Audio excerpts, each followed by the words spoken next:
Unlike your ex, these date formulas are actually going to be there for you in your time of need, and they're going to follow through every time. So in this video, I'm going to show you some of my favorites, exactly how they work, and some tips and tricks. And for this, we're going to use this created date, pipeline qualification, and close dates. And these are all standard parts of the sales cycle. So let's say using this close date, we want to extract the day. We can type equals day, and then select the cell that it contains. And just like that, we can see exactly what day of the month this date falls on. Similarly, we can do month, select that close date, and now we have what month of the year it fell on. And I bet you guessed it, but we can also do that with year. So we can say year, enter, and now we have all the years that this date fell into. And you can combine these if you want to. So for example, if I want to see year dash month, there's a few ways I can do this. First way is I can say year, ampersand, quote, dash, quote, ampersand, and then we'll say month, open parentheses, select that cell, and press enter. Now, by default, it's going to give you a 1-digit month. We don't want that, so you can actually wrap this in text. And then after the parentheses, we'll put a comma, and then inside quotes, we can put 2 M's, and that will give us a 2-digit month. Or if we wanted to, we could put 3 M's, and that would give us an abbreviated month. Or we could do 4 M's, and that will spell out the month altogether. So now I can press enter, and it gives us exactly that. So we have the year, dash, whatever month it is. Now we could do this even easier. So we're going to say text, open parentheses, select that cell, put a comma, and then the format we have, let's say we want to do that same format, we could do YYY dash MMMM. And with that one text field, you'll be able to extract the dates and however you want. But we could take this a step further if you want as well. Directly inside the close date, you can go to format, number, and then select custom date and time. And right here, you can format it however you want.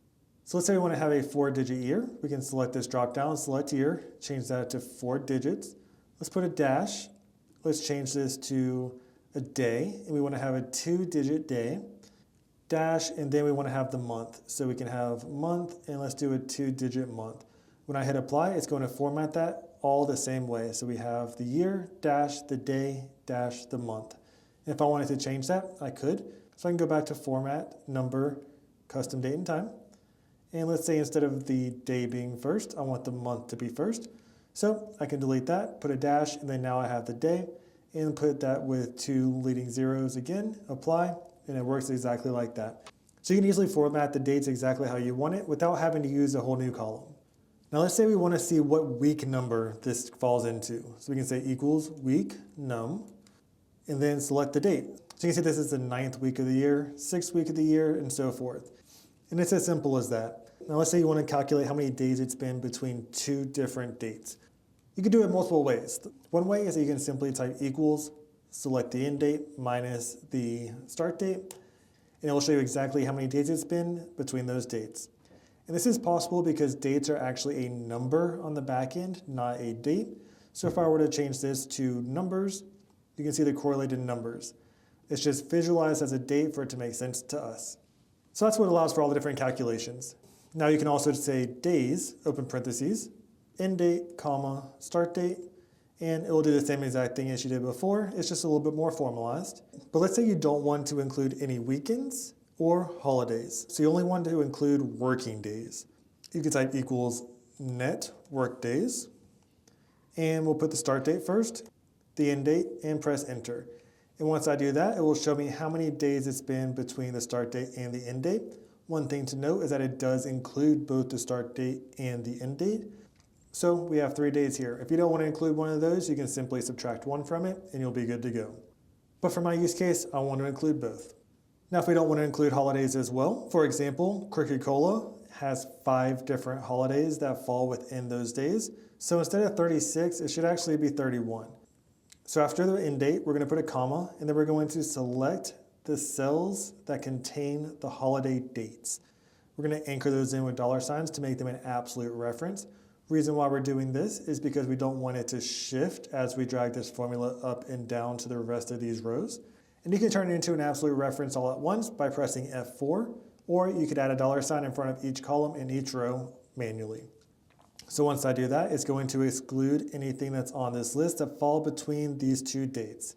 And this is key whenever you're trying to calculate different KPIs or different metrics, so that way quotas aren't expected on days that you're not actually working. Now let's say that you have a project that's due 90 working days from the start date. For this, we're going to type equals workday.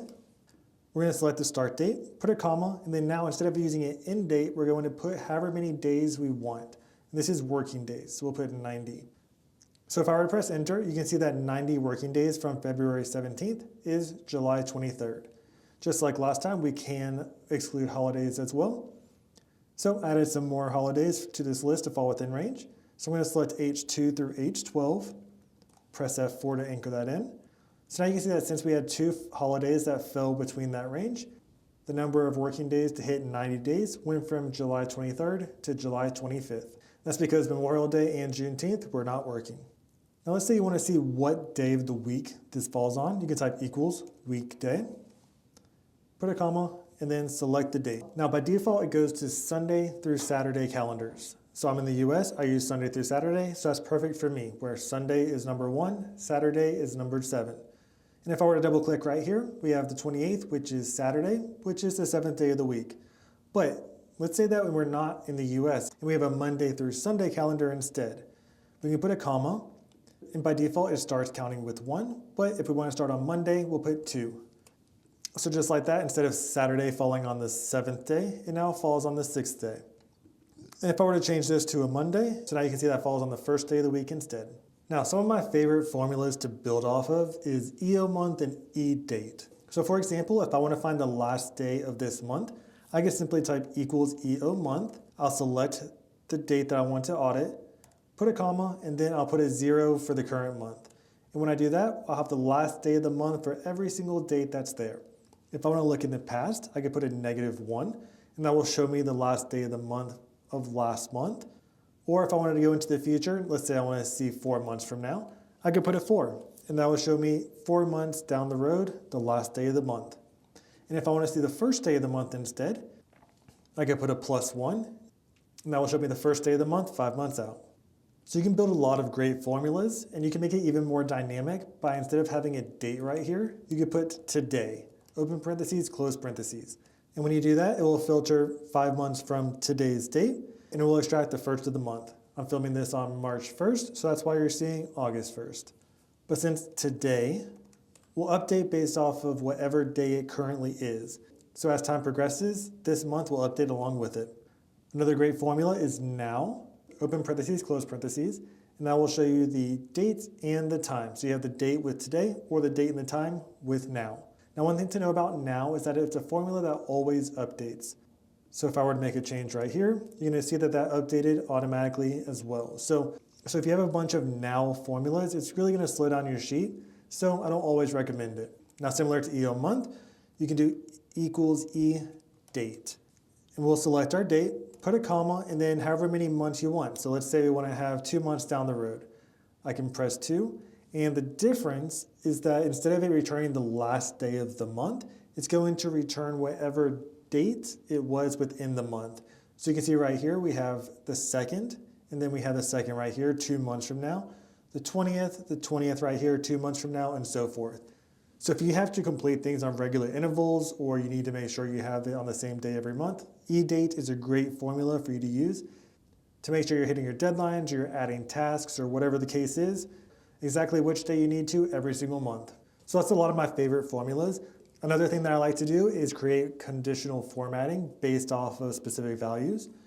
So for example, let's say I want to highlight all of 2025 one color and all of 2026 another color. I can do so very easily. I'm just going to select all the range, go to Format, Conditional Formatting. Now I'm going to select Add Another Rule, where it says Format Cells If. Let's go ahead and drop down. And if you're not familiar with conditional formatting, make sure to go check out my video on conditional formatting. Now let's say we want to make it where all of 2026 is highlighted and 2025 is highlighted a different color, just to make it easy to figure out which ones fall into which category. We could do it a few different ways. One way is you could type equals year, open parentheses. We'll put a $sign before column B because column B is the date that we're looking at, and we want to highlight the entire row based off the value of B. So that's why we're putting a $sign. We'll put a 1 because we're starting with 1. You need to make sure that the row right here matches the row right here. So if that was A2, then we would want to start with A2 instead. Close parentheses equals, then we'll put 2026. And we'll go ahead and highlight these as an orange color. So just like that, you can see every single 2026 is highlighted one color. And if we went back into the formula, add another rule, we can change that to 2025, change that to a different color. So now we have 2025 and 2026 highlighted separately. Now, what if 2027 happens or 2028 happens? We don't want to have a new formula for every single option. So instead, I'm going to get rid of this. I'm going to say equals is even, open parentheses, have that year extraction again, close parentheses, and it'll work the same exact way, but the difference is we're looking to see if the year is even, or in this case, is odd, instead of having to look for a specific number. So if it's even, we want that to be orange. If it's odd, we want that to be green.